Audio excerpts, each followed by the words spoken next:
Solid Soul 83's live, get some feedback and maybe just conversate, answer some questions. But that's not quite how it went. I pretty much started telling my story. She kind of just like stopped me, and I don't know if she realized that I was actually reading the entire story. And she was asking me questions, but if she would have just waited for me to finish the story, then she would have got the answer. The whole purpose of me telling the story is me getting out of that apartment into my own apartment and getting away from that relationship. She basically started asking me, did I have mental health issues?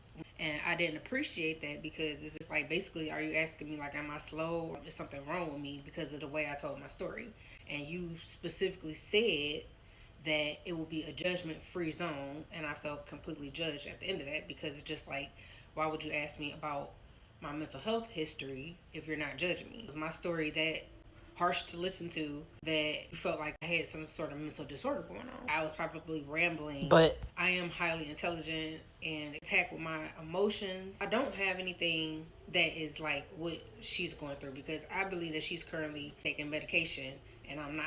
Some things you either are going to accept the therapy and the medication or you going to do the holistic route and be the mature adult and not an animal. I'm not accusing her or anyone else of being an animal if you have a mental health disorder, but I'm saying some of the behaviors of a person who's out of control, that's not acting like a human. And people glorify that sometimes. They want to say they crashing out and this and that. I'm beyond that. I'm not going to crash out. I don't care what the situation is. The world could probably blow up and I'm not going to crash out. I'm offended by what she was trying to insinuate that maybe I should go back and start getting mental health therapy.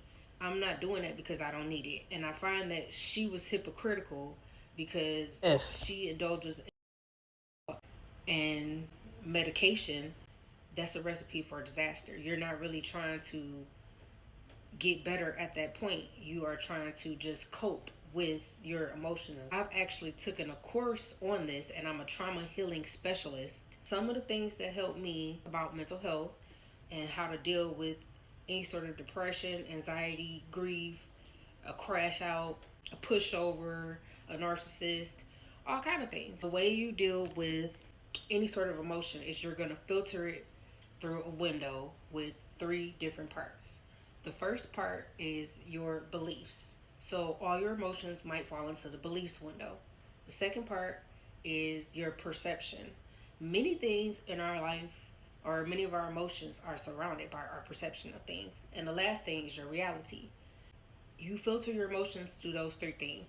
And if you can start to identify those things, then you can start to move on from them, heal from them, and live the life that you want to live instead of being depressed, having anxiety, taking medication, going to therapy, spending money on that. Another thing is just having goals. In your life, if you don't have specific goals, you are allowing yourself to just roam free in this world without any direction. When you have goals for your life, you're not focusing on your trauma and stuff like that. You're focusing on your goals. You're focusing on what you want to do in your life. And then it turns out all these mental health disorders will fall into just things that we are thinking in our mind and things that we are telling ourselves. And we call those cognitive distortions. So I'm going to get all deep into that. And I still appreciate Solid Soul for letting me come up on her platform. I'll be back with part two.